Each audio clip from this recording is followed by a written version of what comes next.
T Shri Padmanabhan, ഈ ദ്വന്ദ്ത്തിൽ നിന്ന് നിങ്ങൾ ഔട്ടാണ്. LDF വേഴ്സസ് UDF, വാക്ക് പ്രവൃത്തി പോരെ, അതിന്റെ കൂട്ടത്തിൽ ഡീൽ എന്ന് പറഞ്ഞിട്ട് അങ്ങോട്ടും ഇങ്ങോട്ടും BJP കൂടെ ചേർക്കുന്നു എന്നുള്ളതേ ഉള്ളൂ. കേരളത്തിൽ ശരിക്കും ഒരു ബൈപോളാർ കോൺടെസ്റ്റ് ആണോ ഇപ്പൊ നടക്കുന്നത്?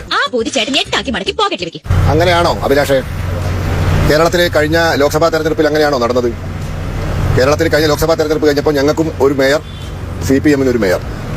അങ്ങനെയാണോ കഴിഞ്ഞ ഞങ്ങൾക്കൊരു MP, CPM ഒരു MP? കഴിഞ്ഞ തദ്ദേശ സ്വയംഭരണ സ്ഥാപന തെരഞ്ഞെടുപ്പ് കഴിഞ്ഞപ്പോൾ ഞങ്ങൾക്കും ഒരു മേയർ, CPM ഒരു മേയർ.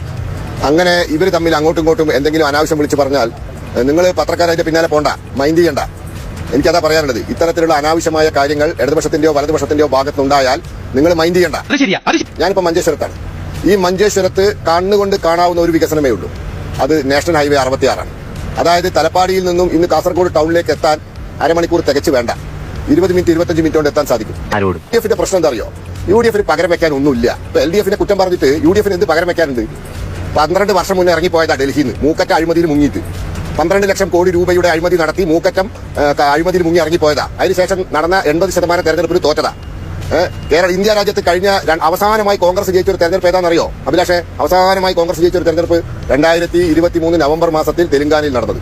2023 നവംബർ മാസത്തിൽ തെലുങ്കാനയിൽ നടന്നതിന് ശേഷം 2.25 വർഷമായി കോൺഗ്രസ് ഒരു തെരഞ്ഞെടുപ്പിൽ ജയിച്ചിട്ട്.